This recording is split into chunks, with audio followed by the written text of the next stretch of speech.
사도신경으로 신앙 고백 드립니다. 나는 전능하신 아버지 하나님 천재 창조주를 믿습니다. 나는 그의 유일하신 아들 우리 주 예수 그리스도를 믿습니다. 그는 성령으로 잉태되어 동정녀 마리아에게서 나시고 본디오 빌라도에게 고난을 받아 십자가에 못 박혀 죽으시고 장사된 지 사흘 만에 죽은 자 가운데서 다시 살아나셨으며 하늘에 오르시어 전능하신 아버지 하나님 우편에 앉아 계시다가 거기로부터 살아있는 자와 죽은 자를 심판하러 오십니다. 나는 성령을 믿으며 거룩한 공교회와 성도의 교제와 죄를 용서받는 것과 몸의 부활과 영생을 믿습니다. 아멘. 찬송가 288장입니다. 288장.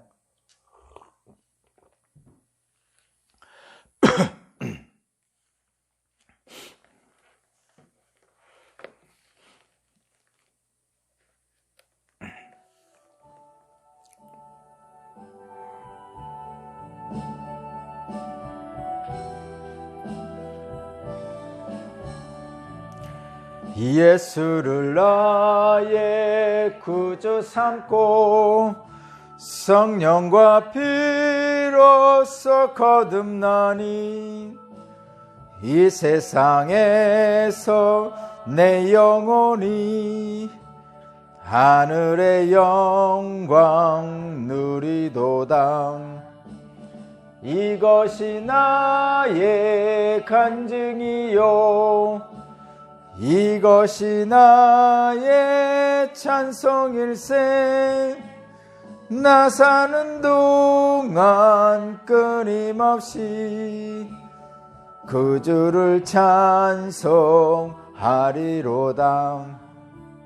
온전히 주께 맡긴 내 영 사랑의 음성을 듣는 중에 천사들 왕래하는 것과 하늘의 영광 보리로다.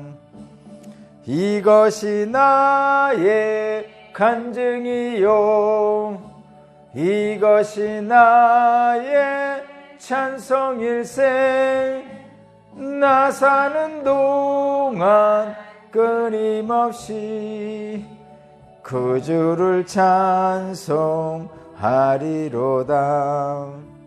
주 안에 기쁨 누림으로 마음의 풍랑이 잔잔하니 세상과 나는 간 곳 없고 구속한 주만 보이도다.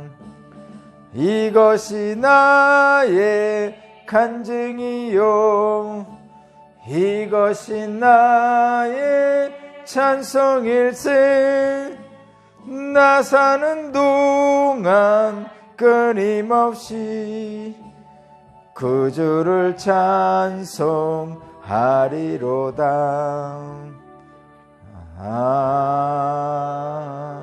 아멘.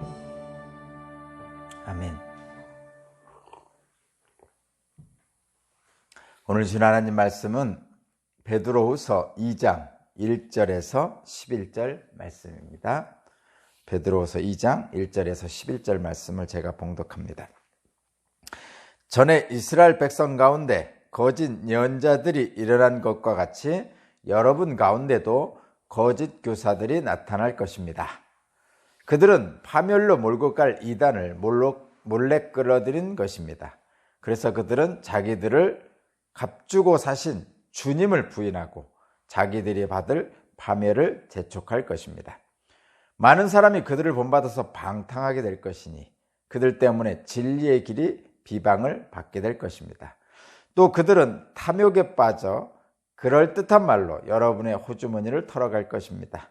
하나님께서는 이미 오래전에 그들에게 내리실 심판을 정해놓으셨습니다. 파멸이 반드시 그들에게 닥치고 말 것입니다. 하나님께서는 죄를 지은 천사들을 아끼지 않으시고 지옥에 던져서 사슬을 묶어 심판 때까지 어두움 속에 있게 하셨습니다. 그는 또 옛 세계를 아까워하지 않으시고 경건하지 않은 자들의 세계를 홍수로 덮으셨습니다. 그때 그는 정의를 부르짖던 사람인 노아와 그 가족 7만을 살려주셨습니다. 그리고 소돔과 고모라 두 성을 잿더미로 만들어 멸망시켜서 후세에 경건하지 않은 자들에게 본보기로 삼으셨습니다. 그러나 무업한 자들의 방탕한 행동 때문에 괴로움을 겪던 의로운 사람 롯은 구하여 내세웠습니다. 그 의인은 그들 가운데서 살면서 보고 듣는 그들의 불의한 행실 때문에 날마다 그의 의로운 영혼에 고통을 느끼고 있었던 것입니다. 주님은 경건한 사람을 시련에서 건져내시고 불의한 사람을 벌하셔서 심판날까지 가두어 두실 줄을 아십니다. 특히 그 더러운 정욕에 빠져서 육체를 따라 사는 자들과 권위를 멸시하는 자들을 그렇게 하실 것입니다. 그들은 대담하고 거만해서 겁도 없이 하늘에 있는 영광스러운 존재들을 모욕합니다. 천사들은 그들보다 더 큰 힘과 능력을 가지고 있으면서도 주님 앞에서 그들을 비방하는 고발을 하지 아니합니다. 아멘. 거짓 예언자들을 조심하십시오.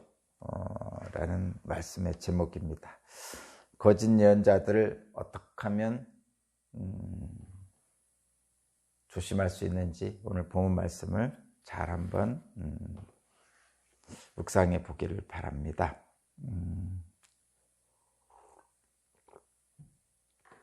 사실 이 백성들을 미혹시키는, 사람들을 미혹시키는 거짓 예언자들은 옛날에도 있었습니다. 굳이 얘기하면 태초에도 있었고, 다윗 시대에도 있었고, 모세 시대에도 있었고, 예수님 당시에도 있었고, 바울 때에도 있고, 오늘 본문의 베드로 때도 있었고, 지금도 있지요. 지금도 있습니다. 그래서 영적 분별력이 필요합니다.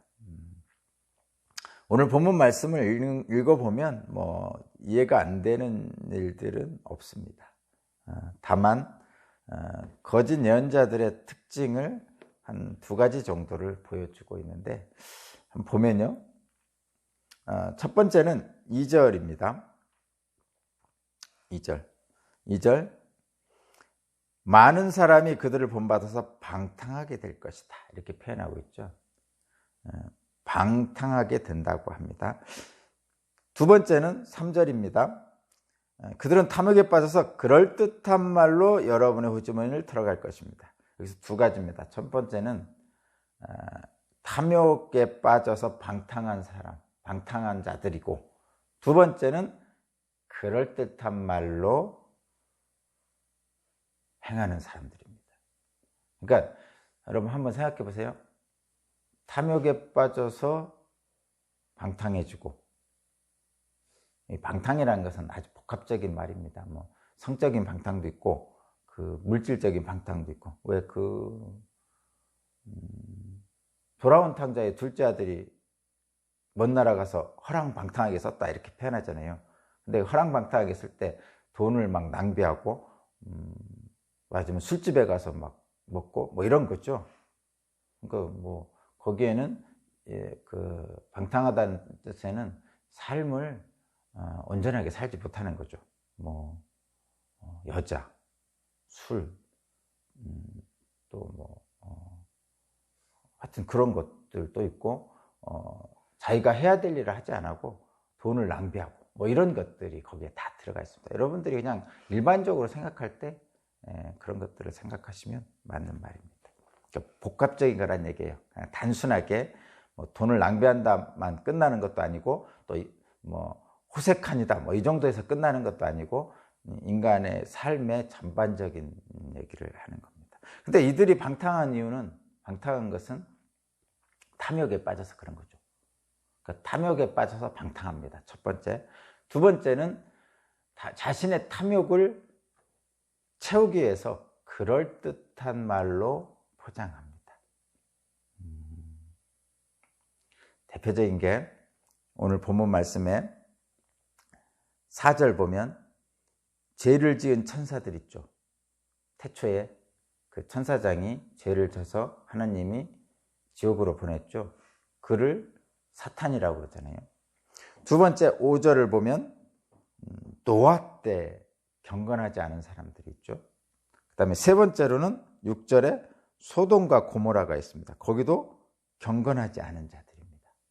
자, 여기에서 여러분들 잘 생각해 보면 4절에 하늘에서 하나님께 범죄한 결과적으로는 사탄이 된 자들, 그리고 5절에 노아의 때에 경건하지 않은 자들, 그 다음에 6절에 소돔과 고모라에 경건하지 않은 자들, 이렇게 표현했죠.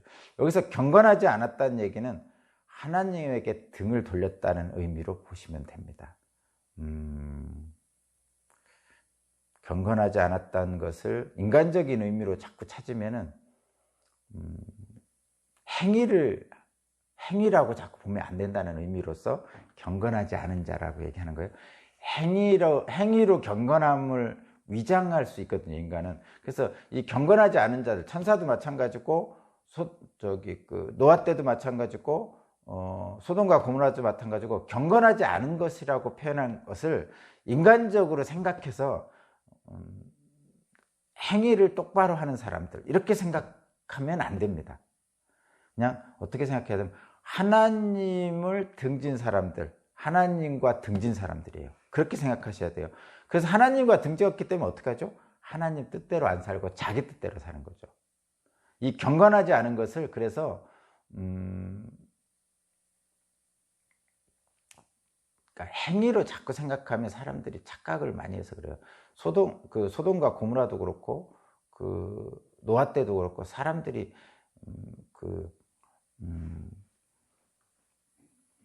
막 살았잖아요. 그 당시에 뭐 천사장들은 우리가 인간의 삶이 아니니까 그쪽은 우리가 볼 수 없지만 노아 때 사람들하고 소돔과 고모라는 여기 표현대로 경건하지 않은 사람들이라고 표현하는데, 이 경건하지 않은 사람을 인간의 말로 자꾸 오해해서 해석해 버리면 안 되고, 한마디로 말해서 하나님을 등진 사람들이에요.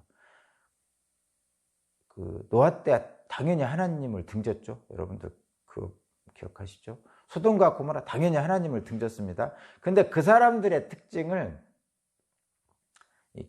경건하지 않았다는 것을 사람들은 뭐라고 표현하죠? 행위가 더럽고 추하다, 이렇게 생각하잖아요. 더럽고 추하다. 근데 이 더럽고 추하다는 것을 말하자면 우리들의 삶 속에서, 행동 속에서 그런 것들을 안 하려고 애쓰는 것들 있잖아요. 근데 그런 의미를 뛰어넘는다는 거죠. 물론 당연히 도둑질 하지 말아야 되고, 방탕하지 말아야 되고, 호색하지 말아야 되고, 음란하지 말아야 되고, 이런 것들은 당연히 우리들에게 주어져 있는 거잖아요. 그건 윤리도덕적인 거죠. 근데 윤리도덕적인 것을 여기서 그것만을 해석하면 안 됩니다. 제가 늘 말씀드렸죠. 하나님 말씀대로 사는 저와 여러분들은 이렇게 생각하셔야 돼요. 잘 보세요. 맨 먼저 법이라는 게 있어요. 율법이라는 게, 율법. 우리 형법, 우리 인간적으로 형법 이런 게 있잖아요. 형법은 죄를 지면 바로 감옥에 보내잖아요. 형법이 있어요. 이만큼.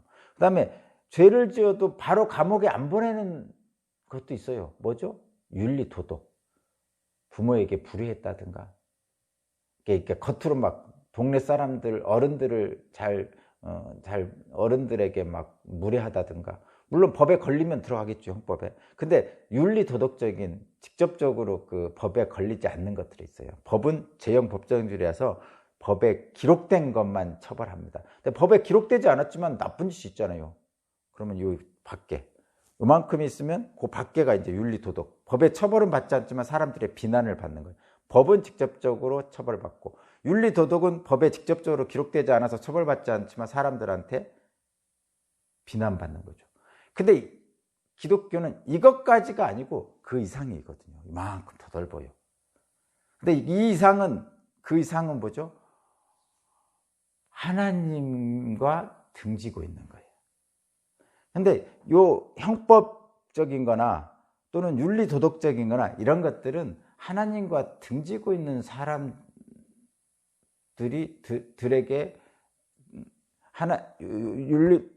형법이나 윤리 도덕적인 범죄는 그냥 하나님과 상관없이 일반 사람들도 다 범죄를 범하는 거예요. 근데 기독교에서 너무 이 형법적인 거나 윤리 도덕적인 문제를 강조하면 기독교의 진짜 그 범죄 행위를 오해하게 된단 말이죠. 물론 당연히 형법 범죄를 하면 안 됩니다. 윤리 도덕적인 것도 하면 안 됩니다. 이건 범하면 안 되죠. 비난받는 일이니까. 기독교에는 모범을 보여야 되죠. 그러나 기독교에는 본질적으로 그 이상이 되는 것이 있는데 모든 걸 포함하는 거예요. 그 이상을 생각을 해야 됩니다. 형법이나 윤리 도덕적인 것만 생각하면 하나님의 뜻을 오해할 수 있어요. 형법이나 윤리 도덕적인 것은 믿지 않는 사람들도 동일하게 적용되는 거죠. 그러나 저와 여러분 같은 믿는 사람들은 그 이상의 하나님의 뜻을 생각을 해야 됩니다. 그게 뭐냐? 하나님과 등지는 거예요. 하나님과 등지니까 어떻게 하죠? 하나님의 뜻대로 안 사는 거죠. 그러다 보면 윤리도덕적인 문제를 일으키고 형법적인 문제도 일으키게 되는 거죠. 그래서 오늘 본문에서 나오는 이 천사들, 타락한 천사들, 그 다음에 노아의 때에 경건하지 않은 자들, 소돔과 고모라에 경건하지 않은 자들, 이런 자들의 특징이 뭐예요? 하나님과 등진 겁니다. 어떤 행위로서 윤리도덕적인 또 형법적인 것은 천사들한테는 적용시킬 수가 없잖아요. 그들은 사람의 행동을 하지 않으니까. 근데 우리는 늘 행동 쪽으로만 자꾸 제한시키려는 경향이 있는데, 자, 결론적으로 얘기하면 이렇습니다. 우리는 구원받죠? 천국 시민이죠? 천국 티켓은 뭘로 갑니까? 행위로 가는 게 아니고 은혜로 가잖아요. 근데 우리는 늘 행위로 뭔가를 판단하려고 하는 경향들이 있습니다. 소돔과 고모라를 자꾸 성적인 문란행위, 동성애 쪽으로만 자꾸 생각하려는 경향이 있고, 노아의 경우도 자꾸 그런 윤리도덕적이나 형법적인 걸로 자꾸 제한시키려는 경향이 있어요. 왜냐하면 그게 눈에 탁 띄니까, 표현하기 쉬우니까, 나타나기 쉽고, 보기 쉽고, 나는 그것을 안 할 수 있으니까. 근데 그건 쉬운 거고, 물론 그것들도 포함된다니까요. 형법적인 죄, 윤리도덕적인 죄. 그러나 이 세 예를 든 거짓 예언자들의 미혹에 빠지지 말라고 하면서 거짓 예언자들의 미혹에 빠지면 이 세 예에 따라서 하나님의 심판을 받는다는 거잖아요. 그럼 이 세 가지 예를 분명하게 우리가 기억하면 타락한 천사, 노아 때 경건하지 않은 자들, 소돔과 고모라에 경건하지 않은 들의 특징은 하나님과 등진 거예요. 크게 봐야 됩니다. 작게 그들의 행동만 보면 어떻게, 제가 왜 자꾸 행동만 보면 안 된다고 하냐면, 행동만 보면 거짓 예언자들의 미혹을 분별해낼 수가 없습니다. 분별해낼 수가 없어요. 천사까지 올라가잖아요. 타락한 천사까지. 그 행동만 생각하면요, 타락한 천사가 유혹하면 우리들이 견딜 수가 없어요. 여러분 한번 생각해 보세요. 타락한 천사는 천사잖아요. 그러면 천사는 우리 인간들이 미혹하는데 너무 쉽게 미혹당합니다. 우리가. 타락한 천사들은 어떡하죠? 예수님을 유혹한 거 보세요. 돌을 떡으로 만들어 봐라. 성전 꼭대기에서 뛰어내려 봐라. 세상의 모든 것을 다 주겠다. 자기를 경배하면. 근데 이 세 가지를 여러분에게 직접적으로 유혹하면요, 저와 여러분이 거기에 안 넘어갈 방도가 없다니까요. 거듭 얘기하지만 그 세 가지 다 거부할 수 있어요, 솔직히. 응? 돌을 떡으로 만드는 그런 능력을 준다는데 그걸 거부할 수 있어요? 성전에서 뛰어내려서 세상 모든 사람들이 나를 추앙하게 해주겠다는데, 그걸 거절할 수 있어요? 높은 산에 올라가 세상 모든 권세를 다 주겠다는데 그걸 거절할 수 있어요? 영혼을 팔아서라도 한 번이라도 그런 한번 해보고 싶다, 이런 생각을 갖는 것이 일반적인 인간들의 탐욕이거든요. 그래서 절대 행위로서는 그것들을 거절할 수 없어요. 사탄의 유혹을 거절할 수 없습니다. 그러면 어떻게 해야 됩니까? 오직 하나님의 은혜로만 그것들이 가능하다는 것을 우리가 꼭 기억해야 돼요. 내가 글쎄 여러분 전제를 까는데 주일 성수 잘하는 거고요. 하나님을 믿는 신앙생활 견고하게 하는 것 잘하는 겁니다. 그러나 그런 것들을 쌓은 것 가지고 내 행위로서 하나님께 그것을 주장할 수는 없다는 거죠. 왜 그렇죠? 하나님의 구원은 천국 티켓은 한마디로 말해서 천국 티켓은 하나님의 구원은 돈으로 따질 수 없어요. 내가 평생 이 세상의 모든 재산을 다 가졌어도 그 재산으로 천국 티켓을 살 수 없습니다. 내가 착한 일을 많이 했어요. 선한 일을 많이 했어. 또 교회를 100만 개를 쳤어. 그래도 천국 티켓 못 사요. 그런데 많은 사람들이 그런 내 행위로 하나님의 구원 또는 천국 티켓을 얻으려고 한단 말이에요. 그것은 할 수 없어요. 내 행위로 천국 티켓 구원을 얻으려고 하면 뭐에 빠지냐면 요거에 빠져요. 3절. 거짓 예언자들은 탐욕에 빠져서 그럴듯한 말로 여러분의 호주머니를 털어갑니다. 그 그럴듯한 말에 빠져든단 말이죠. 영적 분별력이 없어서 그럴듯한 말에 다 빠져들어갑니다. 행위로 자꾸 나의 권리를 주장하려고 그러면 그럴듯한 말에 빠져들어가게 되겠어요. 그러나 분명히 하지만 40일 금식기도도 잘하는 거고 주일 성수도 잘하는 거고요. 헌금도 잘하면 잘하는 거고요. 교회 선교 활동하면 다 잘하는 겁니다. 그거 잘하지 않는다는 게 아니에요. 그러나 그 안에 하나님을 향한 겸손함과 하나님이 나를 사랑하듯이 나도 하나님 사랑하고 이웃을 사랑하는 것이 없으면 죽은 거예요. 그런 의미 속에서 얘기하는 겁니다. 자, 다시 한번 확인시킬게요. 형법도 있고 윤리 도덕도 있습니다. 그러나 형법과 윤리 도덕적인 죄는 믿지 않는 사람들에게도 동일한 거예요. 그러나 저와 여러분들은 이것들보다 훨씬 범위가 넓은 이 죄가 있는데 이게 뭐냐? 우리들의 원죄에서 나오는 하나님을 등지는 겁니다. 타락한 천사가 맨 먼저 그렇게 하나님을 등졌고 아담과 하와가 그 타락한 천사 뱀의 유혹에 따라서 하나님을 등졌고 그래서 저와 여러분들이 지금 이 땅에 내려와 있는 상태고 그래서 그러면 그것을 어떻게 회복할 거예요? 형법을 지켜서 윤리 도덕을 지켜서 안 되죠. 하나님이 뜻을 회복하기 위해서 다시 하나님께 우리의 방향성을 돌리지 않으면 안 됩니다. 근데 하나님께 방향성을 돌리는 구원, 천국 티켓은 어떻게 얻어요?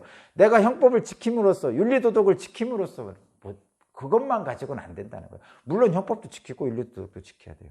그것만 가지고는 안 돼요. 내가 하나님께 다시 돌이켜야 돼요. 돌아온 탕자가 아버지 집에 돌아와서 아버지 품에 안기는 데까지 가야 돼요. 방향이 다르죠. 타락할 때는 아버지부터 멀어지는 방향인데 이제 탕자가 구원받을 때는 아버지께로 가까워지는 방향으로 달려오는 거죠. 이 방향성의 문제지 행위의 문제가 아니에요. 행위의 문제가 아닙니다. 이 돌아온 탕자가 먼 나라 가가지고 먼 나라 갔어요. 아버지의 유산을 못돼 먹게 받아가지고 먼 나라 가서 거기서 착한 일을 많이 하고 살았어요. 안 된다니까요. 거기서 주일 성수했어요. 안 돼요. 아버지 집에 와서 주일 성수하는 거죠. 그러니까 행위로 우리가 뭔가를 나의 정당성을 주장하려고 그러면 거기에는 이 거짓 예언자들의 교묘한 말에 빠지게 됩니다. 이단들이요, 우리가 알고 있는 분명한 이단들 있잖아요. 여러분, 제가 언급을 안 하겠지만 그들은 열애입니다. 열애라는 얘기는 당연히 그들은 우리가 알잖아요. 이단이라는 거. 그럼 안 빠지면 되죠. 안 가면 됩니다. 물론 하나님을 등진 인간적 욕심을 가진 사람은 14만 4천 명의 들교에서 이단에 빠질 수도 있죠. 잘못된 신학에 의해서. 근데 그거는 열애입니다. 왜냐하면 안 가잖아요. 저도 그렇고 여러분도 안 갑니다. 안 갈 수 있어요. 눈에 확 보입니다. 근데 눈에 확 보이지 않는 우리 기독교인 내의 신앙생활을 우리는 돌이켜 봐야 돼요. 이 본문 말씀에서 돌이켜 볼 때 정말 하나님의 구원의 역사는 오직 은혜로만 된다는 거. 그러면 오직 은혜로만 된다는 뜻은 뭡니까? 내가 아무리 많은 재산으로도, 내 아무리 많은 나의 하나님을 기쁘시게 하는 일일지라도 안 된다는 거죠. 오직 하나님의 은혜, 방향성만 돼요. 내가 아무리 하늘로 막 수없이 많은 일을 올려도 하나님이 구원의 손길을 내려주지 않으면 안 된다는 거예요. 그럼 내가 많이 올리면 하나님이 구원 손길 내려주겠지. 안 된다니까요. 그 세상 모든 걸 다 줘도 하나님의 구원에 같이 해당이 안 돼요. 내가 10개라든 100개라든 상관없어요. 하나님 보시기엔 이건 아무것도 아니에요. 실제로.